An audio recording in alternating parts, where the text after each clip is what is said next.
que o maior dom na igreja é pregar. Você sabia que não? O maior dom da igreja é servir. E eu posso servir a Deus sendo um carpinteiro, sendo um pintor, sendo um faxineiro, sendo um professor, sendo um médico. Sério, pastor? Sim. Quando você atende como um médico, como um enfermeiro lá, uma pessoa, e você já deve ter passado por isso, né? Eu já passei. Você chega num plantão e fala assim, ó, hoje o plantão tá 10. Tá a Beltrana, tá a Ciclana, tá a Fulana, tá uma paz danada.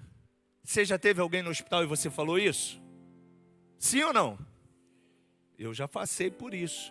Mas tem aquele plantão que você chega assim e fala, ih, caramba, hoje é o plantão daquela equipe, né? E se você é enfermeiro aqui, é médico, preste atenção, né? E eu espero que a sua equipe seja a número 1, né? A número 2. E hoje aquela equipe não limpa os pacientes, está tudo estressado, é um peso, parece que está carregado. Você já ouviu isso também no hospital? Quem já ficou com alguém no hospital já deve ter escutado isso, não já? Sim ou não? Pois é. Quase sempre o plantão que a gente diz assim, né? Pô, que plantão legal, de gente boa. É gente vocacionada, é gente que trabalha com o seu dom, que trabalha com amor, que coloca o sazon na sua profissão. E eu queria, hoje é Páscoa, né? Mas eu queria abrir esse adendo aqui e pedir a você, coloque sazon na sua profissão. Você pode falar isso aí para o seu irmão? Coloque sazon na sua profissão. Pastor, nem sei o que é sazon, né? Deixa eu explicar para você, né? Sazon é um tempero que faz uma diferença danada quando a Ivone bota ele lá na comida. Não sei o que tem no sazon, mas eu sei que a comida fica boa. Então eu queria que você colocasse sazon na sua profissão. Que você ao atender uma pessoa, que você ao cuidar de alguém, fazendo a unha de alguém, o cabelo de alguém. Você não precisa falar de Jesus, sabia disso? Você não precisa andar com uma Bíblia. Jesus disse que nós somos a carta lida dele. E para a gente ser essa carta lida, as nossas ações revelarão quem somos. E isso é o grande diferencial da igreja. E eu queria pedir isso a você, que você fosse esse homem e essa mulher. E que também você tivesse um olhar clínico. Você já reparou que lá no apoio é sempre as mesmas pessoas? Eu já pensei em botar a camisa do apoio e trabalhar no apoio, 2 cultos. Né? Mas aí ia ficar estranho, né? O pastor sênior da igreja tendo que trabalhar no apoio. Mas é uma necessidade. Então eu queria pedir os homens da igreja. Por que eu não vou pedir às mulheres? Porque vai ter que ficar em pé. Né? Mas eu queria pedir aos homens que se voluntariassem, procurasse o Télio e o Wesley. Tem as imagens aí, não tem, no aplicativo? Por favor, eu olhei um dia desse no aplicativo, não vi as imagens, mas se tiver aí, por favor, eu queria que você olhasse aí para o Télio, para o Wesley, quando você chegasse e falasse assim, ó, posso doar um culto meu? Poxa, eles vão aplaudir você. E você vai ver como a igreja precisa de você. Você pode dizer isso aí para o seu irmão? A sua igreja precisa muito de você. Você pode doar um culto seu? Diga isso aí, pergunta isso aí para ele. Pô, ficou baixinho, né? Pergunta mais alto para ele. De repente ele está com um problema no ouvido que você falou. Você pode doar um culto seu? Fala isso para ele aí. Você viu que o seu pastor hoje está apelando, né? Pois é. Eu sou cara de pau, né? Eu sou pastor da igreja, eu tenho que ser cara de pau. A mesma coisa eu quero falar para você. Se você puder, você não tem noção de como estão as coisas lá na New Life. Cada dia eu, graças a Deus que eu ainda tenho muito cabelo, que tenho vontade de arrancar, né? Ainda tem coisa pra caramba para fazer. Então se você pode, se você está com a conta gorda aí, por favor, né? Semeie no reino de Deus. Olha, é dando que se recebe. É semeando que se é semeado, né? É plantando que a gente vai colher. Então que você possa lançar uma semente. Faltam 4 máquinas de ar-condicionado. Quanto custa isso, pastor? Se você quiser, ó, 30 mil reais. Estou precisando hoje. né, para a gente botar as 4 máquinas de ar-condicionado lá para o seu filho não ficar suando, né? Tem uma televisão de 70 polegadas. Quanto custa isso, pastor? R$5.000, né? Pastor, mas eu dizimo. Poxa, que bom. Seria bom demais se 100% da igreja de Nova Vida dizimasse. Mas eu quero contar uma história triste para você. Nem todos os 100% dizimam, né? Que se dizimássemos, eu não estaria pedindo a você, né? Mas dízimos e ofertas são para isso, para sustento da casa de Deus, para suprir as necessidades da casa de Deus. Então, mas de repente você tem aí, você não concorda com dízimo, você não concorda com oferta, também respeito você, né? Não entendo, mas respeito. Mas você quer fazer uma semente na vida do seu filho, semeie. Olha, pode pegar um QR Code aí, um papelzinho amarelo que está aí nessa poltrona aí, escaneie, né? Se você não quiser se apresentar também não tem problema nenhum, você pode apresentar o seu QR aí, mas semeie. Olha, eu vou dizer para você, a semente que você lança no reino de Deus, uau, ela vai abençoar demais a tua vida. Bom, você viu, né? Muita criança, acho que tinha mais de 200 crianças hoje, nem sei, mas tinha muitas. Então, se você puder, né, você que é professor, professora, doar um domingo seu, uma quinta-feira sua. Pastor Renato aqui é o líder do culto de quinta-feira. A gente está com as salas ainda recebendo poucas crianças, porque a gente não tem voluntários na quinta-feira. Então, se você pode, se envolva. E eu posso afirmar para você, caramba, quanto mais você se envolver na casa de Deus, mais você vai colher na sua vida. Amém? Amém? Pastor às vezes fala aquilo que a gente não gosta de ouvir, né? Mas faz parte da nossa, do nosso discipulado e da nossa semeadura na sua vida. Hoje eu quero falar com você rapidamente sobre o verdadeiro sentido da Páscoa. Jesus é esse verdadeiro sentido da Páscoa. E quando a gente fala de Páscoa, a gente se reporta lá a Êxodo 12. É esse texto que eu quero ler com você, poucas palavras desse texto, né, porque ele é um texto muito grande. Abra sua Bíblia aí, Êxodo capítulo 12. Se você tem aí o seu aplicativo, a gente vai ler a versão do aplicativo. Êxodo capítulo 12. E a gente vai ler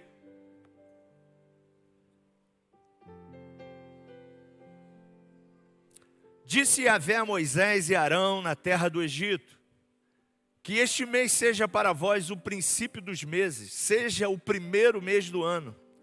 Falai a toda a congregação de Israel, dizendo, no dia 10 deste mês, que cada homem tome para si um cordeiro para cada família, um cordeiro para cada casa. Entretanto, se a família for pequena para consumir um cordeiro, então se juntará com o vizinho mais próximo de sua casa. Conforme o número de pessoas, o cordeiro será escolhido na proporção do que cada um puder comer. O cordeiro será macho, diga macho, sem defeito, diga sem defeito, e de 1 ano, diga de 1 ano. Vós os escolhereis entre os cordeiros ou entre os cabritos, e os guardareis até o dia 14 desse mês, e toda a assembleia da congregação de Israel o degolará à tarde. E tomarão um pouco do sangue e passarão sobre os 2 umbrais e sobre as vergas das portas das casas em que o comerem. Naquela mesma noite comerão a carne grelhada no fogo, com pães matzá, não fermentados e ervas amargas a comerão. Não comereis dele nada cru, nem cozido em água. Animal inteiro, incluindo a cabeça, as pernas e os miúdos, será assado em brasa. Nada deixareis sobrar até pela manhã. Caso isso aconteça, queimareis o que restar. Ao comer, estáis prontos para partir, cinto atado, sandália nos pés e cajado na mão. Comereis às pressas. E o Pissá de Evé é a Páscoa do Senhor. Pai, no nome de Jesus, nós te louvamos, Senhor, pelo verdadeiro sentido da Páscoa. Nós te louvamos, Senhor, porque o teu povo sabe E entende, Senhor, que a Páscoa fala de uma pessoa, a pessoa que nos libertou, que nos transformou, que trouxe para nós uma vida extraordinária. E é justamente sobre essa pessoa que eu quero falar rapidamente no nome de Jesus. Amém. Bom, como eu estava aqui orando e falando com você, Páscoa fala de uma pessoa. E Deus, pela sua onisciência, né, pelo seu conhecimento macro de tudo, Ele é o início, Ele é o fim. Ele estabeleceu a Páscoa com a nação judaica, e a Páscoa fala de libertação, a Páscoa fala de salvação. Se você lembra, né, o povo de Israel entrou na terra do Egito através de José. José, um dos filhos de Israel, foi escolhido por Deus para preservar a nação de Israel num período de fome. E ele foi até o Egito e teve a revelação de Deus daqueles 7 anos de vacas magras, de 7 anos de vacas gordas. Você lembra dessa história, amém? Legal, se você não lembra, você precisa retornar lá ao Gênesis, livro do princípio, que você vai lembrar, né, detalhadamente disso. E quando José recebe a sua família, seus 12 irmãos, e também o seu pai Israel, entra na terra do Egito, porque José era o segundo homem mais importante do governo de Faraó, e entram ali 70 pessoas. E o texto diz que através dessa recepção de José, a família de José foi cuidada, foi poupada. Ali estava iniciando toda a trajetória da nação judaica. E passaram 430 anos depois que essa família entrou na terra do Egito. José faleceu, Israel faleceu, os seus irmãos faleceram. Mas diz a palavra de Deus que depois veio um novo governante sobre o Egito. E diz a palavra que ele não sabia mais quem era José e nem os benefícios que o povo de Israel tinha feito para a nação do Egito. E começou a oprimir o povo de Israel. Começou a escravizar o povo de Israel. Começou a usar o povo de Israel como mão de obra escrava mesmo, para construir cidades, tijolos, para cuidar da sua terra, né? O Egito era a nação imponente, a nação que estava governando o mundo conhecido. E a partir dessa opressão, a palavra de Deus diz que houve uma perseguição para matar todos os primogênitos da família de judeus, e principalmente os meninos. Você lembra disso também? E aí a mãe de Moisés, né, através de um toque da sua irmã Miriam, recebe uma revelação de Deus de colocar Moisés num cesto. E através desse cesto, Moisés não foi executado. E logo depois, quem o recolhe na beira lá do rio do Egito é a própria filha de Faraó. E Moisés é criado pela filha de Faraó, tendo todo o conhecimento, toda a intelectualidade do povo do Egito. 40 anos se passaram, perseguições, Moisés vai vendo aquilo tudo, e ele lembra que ele é um judeu. O tempo vai se passando, mais tempo, vai tempo. E nesse momento que Moisés está adulto já, ele acha que ele pode resolver o problema e tenta ser o libertador sem uma direção de Deus. Você conhece a história. E mata um dos egípcios. O que acontece? O povo, né, não recebe aquela atitude de Moisés com satisfação. E esse mesmo Moisés tem que fugir do Egito. Mais 40 anos se passam. Moisés está agora com 80 anos. E Deus tem um encontro com Moisés em um dos montes daquela região e diz: Moisés, eu estou ouvindo o clamor do meu povo. O nosso povo está clamando e a voz do povo está chegando até mim com muita dor, com muito sofrimento. E a Bíblia diz que Deus escutou a voz do seu povo. Deus ouviu a oração do seu povo. E Moisés foi chamado por Deus agora, com esses 430 anos de existência, já não eram mais 70 pessoas, era uma nação que estava pronta. Era uma nação que Deus havia prometido em Gênesis 12 a Abraão. Você lembra da história? Sai da tua terra, sai da tua parentela, vai para uma terra que eu te mostrarei. Em ti serão benditas todas as famílias dessa terra. Olhe, Abraão, para o céu, conta as estrelas, você pode, assim será a sua descendência. E a profecia que Deus havia dito para Abraão agora se cumpre. Moisés é o libertador. Moisés é o homem que vai, juntamente com Arão, com seu irmão, retirar o povo de Israel para a terra prometida. E Deus ouve o clamor desse povo. E aqui eu quero abrir um adendo e dizer para você, não importa o que você está passando, Deus escuta o seu clamor. Então fique tranquilo. Todo o controle está na mão de Deus. Tudo está nas mãos de Deus. Toda a sua vida, todas as suas necessidades. A Páscoa, então, é determinada. Deus levanta Moisés. Moisés vai para lá, você conhece as 10 pragas.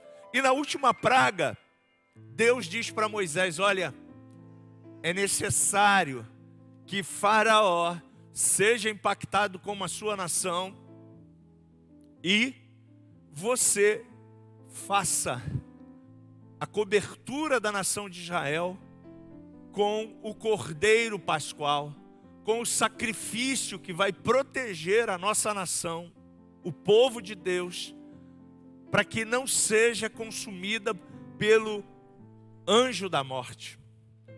E aí é introduzida a Páscoa. Pega-se esse cordeiro que você acabou de ler aqui comigo, sem defeito, sem mácula, sem ruga, sem nenhum problema. E Deus estabelece a saída do povo de Israel já através de uma proteção. A Páscoa então fala dessa independência, dessa proteção, dessa cobertura que há de Jesus sobre a nação de Israel e hoje sobre nós, a igreja do Senhor. Você pode dizer amém? Qual é a mensagem então da Páscoa, Marcos? Bom, a Páscoa é o começo de uma nova vida para o povo de Deus. O povo de Deus agora está prestes a sair para a terra prometida. O povo agora está prestes para receber a direção de Deus para encontrar a sua pátria. E para que tudo isso fosse celebrado, Deus faz o sacrifício da Páscoa.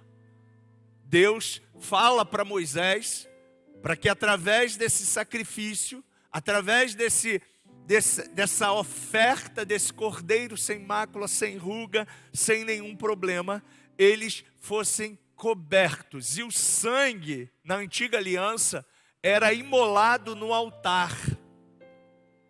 Era colocado diante do altar. E era feito uma cerimônia mesmo, um ritual mesmo, de degola de um animal. E quando aspergia aquele sangue sobre o altar, havia uma cobertura, havia uma proteção. A Páscoa nos mostra então um novo começo para Israel, um novo calendário. Para Israel, um novo compromisso, uma nova jornada, um novo destino. A Páscoa revela o projeto de Deus na redenção de todas as famílias judaicas. E lembre-se, sua família, minha família, a família de todas as pessoas no mundo está no centro e na bondade e na proteção de Deus. Deus ama a sua família. Deus cuida da sua família. E como família, então, a gente precisa ter essa preocupação de ensinar os nossos filhos, de orientar os nossos filhos, de ensinar a eles o significado da Páscoa, falar para eles das ordenanças divinas.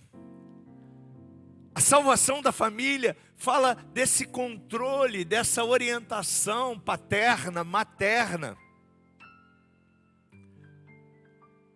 A salvação da família fala da plena palavra de Deus inserida no nosso lar. Por isso que Jesus nos orienta, pais e mães, a ensinar o menino o caminho que deve andar, a instruir diariamente na palavra de Deus os nossos filhos.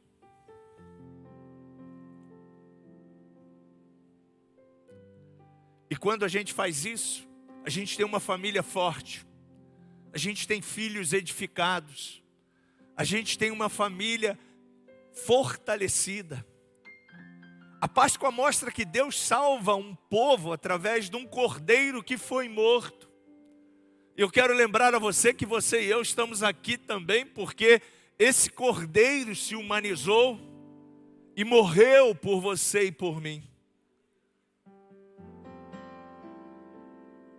Você está vendo como a Páscoa fala de uma pessoa? Só que na antiga aliança, essa Páscoa estava mostrando para a nação de Israel toda essa proteção, toda essa grandeza de Deus. Você deve lembrar como o cordeiro faz parte da nação de Israel, né? Lembra daquele dia que Deus fala para Abraão assim: Abraão, quero ver se você tem fé mesmo em mim. Eu vou te pedir aquilo que é mais importante para você. E Deus pede a Abraão o quê? Seu filho, Isaque. E eles saem. Vai Abraão, tipo de Deus. Vai Isaque, tipo de Jesus. Vai Eliezer, tipo do Espírito Santo. Pastor, não sabia nada disso. Pois é, anota aí na sua Bíblia. E vão os três lá. E quando sobem um monte, Isaque está lá com os gravetos no ombro, né? E ele fala assim: papai, está aqui o cutelo, está aqui a lenha, a gente vai fazer o holocausto, mas onde está o cordeiro? E aí você lembra da história, né? Tem vários filmes falando sobre isso, inclusive. E aí o filme diz que Abraão pega Isaque, vai imolar Isaque. E aí parece até uma cena muito forte, né? Um pai matando um filho, enfiando um cutelo no filho. E de repente aparece o quê? Um cordeiro. E Abraão, juntamente com Isaque, mola o cordeiro. Aquele cordeiro já estava tipificando o sacrifício de Jesus na cruz do Calvário por você e por mim. Quando Jesus vai ser batizado agora, já em Mateus, né? Vamos dar um upgrade. Chegamos em Mateus. Mateus não, vamos dar mais um upgrade, vamos para João. João, no evangelho dele, em 1:29, ele diz, quando Jesus vem para ser batizado, ele usa uma frase. Você lembra? Eis o Cordeiro de Deus que tira o pecado do mundo. Você lembra dessa frase na escolinha dominical? Viu por que é importante você trazer o seu filho e você ter passado na escolinha bíblica dominical, né? No Nova Vida Kids. Quando João está falando aquilo ali, ele está dizendo, olha, aquilo que foi feito lá na Páscoa, aquele sacrifício que foi feito sobre a família de Abraão, a nação judaica, está se humanizando agora e se tornando um sacrifício perpétuo e eterno. porque não haverá mais necessidade, porque João é o último profeta, e até o ministério de João era feito sacrifícios, havia ainda o templo, era imolado animais diante do templo. E quando João olha para Jesus, ele fala assim, eis o Cordeiro de Deus que tira o pecado do mundo. Filipe também disse para o eunuco em Atos 8:35, que Jesus era o Cordeiro de Deus. Paulo disse para a igreja de Corinto que Cristo é o nosso Cordeiro Pascual, em 1 Coríntios 5:7. Viu como a Bíblia está toda linkada, está toda conectada entre a antiga aliança e a nova aliança? E a antiga aliança, ela fala de uma pessoa, por isso que a gente sempre diz para você que a Bíblia é cristocêntrica. Ela aponta para Jesus e para aquilo que Jesus fez por nós. Pedro disse que nós fomos redimidos pelo precioso sangue, como de um cordeiro sem defeito e sem mácula, o sangue de Cristo. Isso está em 1 de Pedro 1:18. João, em Apocalipse 5:6, ele diz assim, João vê o céu, e Jesus lhe é apresentado como o cordeiro que foi morto, mas está vivo pelos séculos dos séculos. Você pode dizer aleluias por isso. Aleluias quer dizer louvai ao Senhor, porque o cordeiro não está morto, ele está vivo. Jesus é o cordeiro suficiente para nós, a sua igreja. Jesus é o cordeiro suficiente para a igreja. Jesus é o cordeiro suficiente que foi imolado por todas as nações e por todas as famílias da terra. Jesus é o cordeiro sem defeito. Jesus é o cordeiro perfeito. Jesus não tinha pecado. Jesus não cometeu pecado. Da sua boca não saía nada que pudesse imaculá-lo. Jesus se manifestou para tirar os pecados e nele não existia e não existe pecado algum.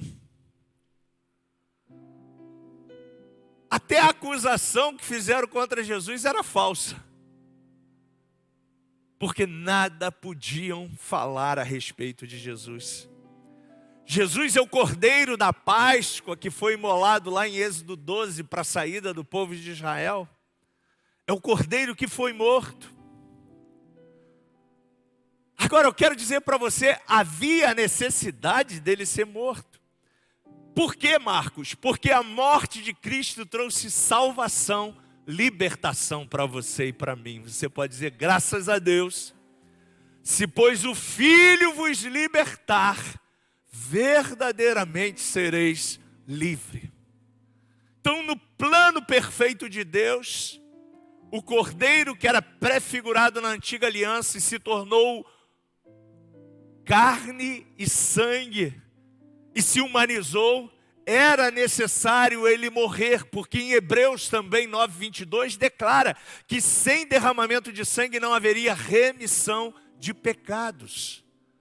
Por isso que ele foi para a cruz e foi transpassado por aquela lança, foi crucificado, porque o sangue dos bodes, o sangue dos cordeiros que foram imolados e são imolados até hoje pelos judeus nas Páscoas, não podem e não têm poder para redimir você.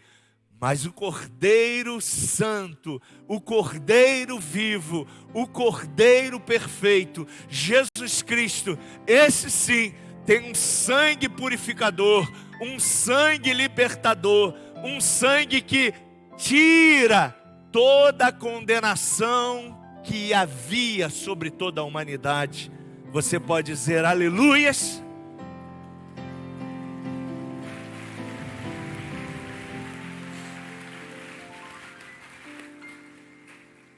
A morte de Jesus trouxe para nós salvação. Então, quando eu celebro a Páscoa, eu lembro de Jesus.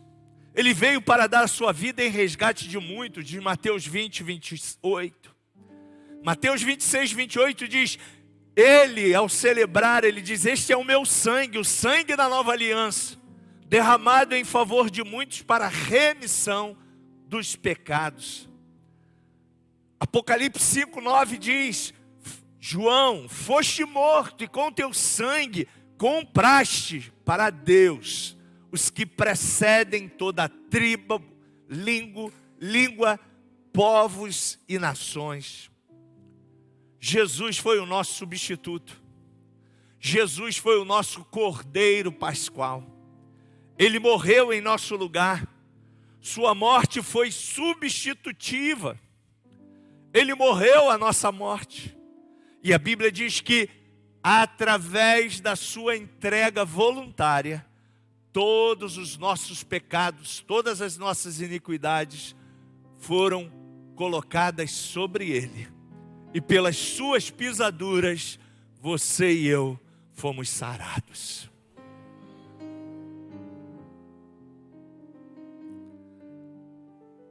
Aleluia. O sangue então fala da sua cobertura, da minha cobertura que está sobre nós. O sangue é um sinal de segurança.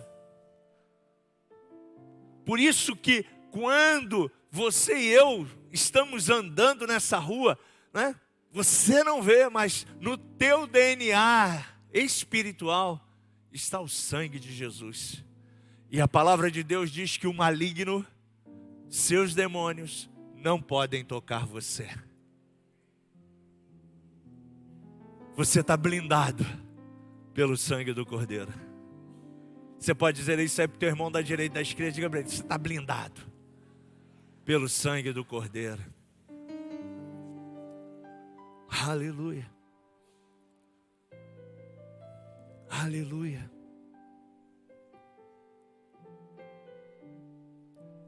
Páscoa por judeu continua sendo um memorial.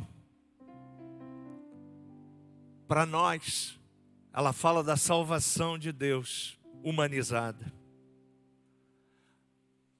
A morte de Cristo, então, é o nosso êxodo. O Cordeiro que foi morto, mas está vivo e nos alimenta todos os dias. Ao celebrarmos hoje a Páscoa, não mais a Páscoa, a gente celebra a ceia, né? Porque Jesus também falou para os seus discípulos, vá lá e pede aquele cara lá, aquele dono daquele espaço, e fala para ele assim, ó, o Senhor quer celebrar a última Páscoa com os seus discípulos. E Jesus celebra a última Páscoa com a igreja. E ele fala, este é o pão vivo que desceu dos céus. Esse sou eu agora. Todas as vezes que comerdes esse pão ou beberdes desse cálice que tipifica o meu sangue, anunciais a morte do Senhor até que Ele venha. Portanto, façam isso em memória de mim. Porque todas as vezes que comerdes desse pão e beberdes desse cálice, anunciais a vitória do Senhor até que Ele venha. Por isso que você e eu celebramos a ceia. A Páscoa que nós então hoje, como igreja neotestamentária, celebramos, como igreja apostólica celebramos, é a Páscoa do Senhor Jesus. Como eu disse para você, a Bíblia é cristocêntrica. Em Êxodo, Jesus é mencionado 17 vezes. Ele é o centro da história da redenção. Através dele, todo o poder foi e é revelado na palavra. Concluindo, eu quero dizer para você, Páscoa deve ser um momento de muita reflexão. Páscoa deve ser também um momento de muita comunhão. E é óbvio, né? De muito chocolate. Ok?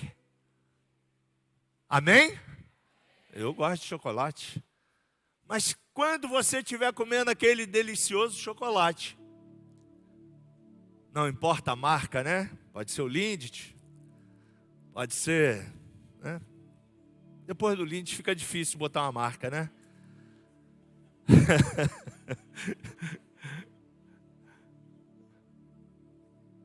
Mas você celebre hoje a Páscoa. Pastor, eu vou comprar aqui eu já comprei a minha, tá gostosa, hein? Sentindo o cheiro lá. Eu vou comprar aqui o peixe maravilhoso. Páscoa não é peixe, né? Mas você pode comer peixe. Pastor, não tem peixe, tem carne. Come carne. O que eu como na Páscoa? Come tudo, meu irmão, né? O que você tiver na mesa para comer. Tem uma galinha lá, pastor. Come a galinha também, né? Não tem essa de somente isso ou somente aquilo eu posso comer na Páscoa. Lembre-se, Cristo te libertou para você comer o que você quiser. Amém? Hã? Se você quer comer um bacalhau hoje, coma. Se você quer comer um filé mignon, coma. Hã? Se você quer comer uma dobradinha, coma. Hã? Se você quiser comer um cozido, coma. Importante é você comer. Mas lembre-se, ao estar reunido com a sua família, lembre-se do verdadeiro sentido da Páscoa. Lembre-se que você está debaixo da proteção de Jesus. Você está protegido. Lembre-se que a Páscoa fala desse compromisso familiar, desse cuidado que você deve ter com a sua família, com seus filhos. E por último, a Páscoa fala de adoração. Adore a Deus, adore a Jesus. Quando você estiver comendo aquele bombom lá, seja da marca que você escolheu, ou um caseiro que você comprou, você estiver se deliciando nele, você adora e fala assim: Jesus, obrigado porque você é o meu verdadeiro bombom. É por você, vem de você, é tudo para você. Que você tenha um excelente domingo de Páscoa. Que você, juntamente com essas crianças lindas, que deve ser com certeza seu filho, seu neto, você possa aproveitar esse domingo. E não esqueça, logo mais, nós teremos uma mega apresentação do Coral Nova Vida, para estarmos juntos aqui, falando também da Páscoa. Então traga um convidado, traga alguém, venha.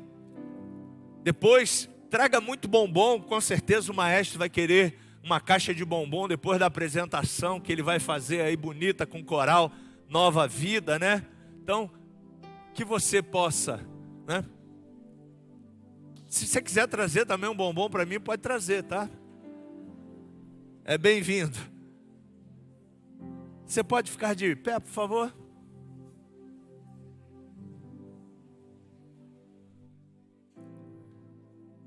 Você pode erguer as suas mãos. Você pode dizer aleluias. Sim, antes, nossos convidados, por favor, aqui está o Juan, está a Amanda aqui do meu lado. Está aqui a galera que quer dar um presente para você. Páscoa também fala de presente, né? Jesus é o melhor presente. Mas eles têm um presente para dar para vocês. Se você puder e quiser, saia do seu lugar. Vá aqui com eles, aqui é rápido. É muito rapidinho aqui, mas eles querem, em nome da família da fé, dar a você, né? E dizer para você como nós nos sentimos honrados com a sua presença, com a sua vida. Eu queria convidar você a fechar os seus olhos e adorar ao Senhor e agradecer a Ele pela Páscoa que Ele celebrou já há muito tempo na sua vida. Jesus, obrigado, Senhor. Obrigado porque você é o Cordeiro que foi imolado. Você é o Cordeiro que morreu naquela cruz por nós. Você é o Cordeiro que foi também lá na antiga aliança, feito como oferta em todo momento, até a humanização, morte, ressurreição. de Jesus Cristo na cruz do Calvário. Nós te louvamos, Senhor, porque a cruz está vazia. Nós te louvamos, Senhor, porque você ressuscitou. Nós te louvamos porque o teu sangue agora está perpétuo sobre nós. Nenhuma condenação a mais para aqueles que estão em Cristo Jesus. Nós estamos blindados e protegidos e ancorados e dentro da cobertura que é o sangue do Cordeiro. Nós te amamos por isso, nós te reverenciamos por isso, nós te agradecemos por isso. Seja entronizado no meio dos louvores, seja entronizado na nossa casa, no almoço do meu irmão, na tarde do meu irmão, na noite do meu irmão, na celebração que teremos na cantata à noite. Seja glorificado. Nós te louvamos e te damos ações de graça por tudo que tu fizestes por nós. Oramos assim, em o nome de Jesus. Amém.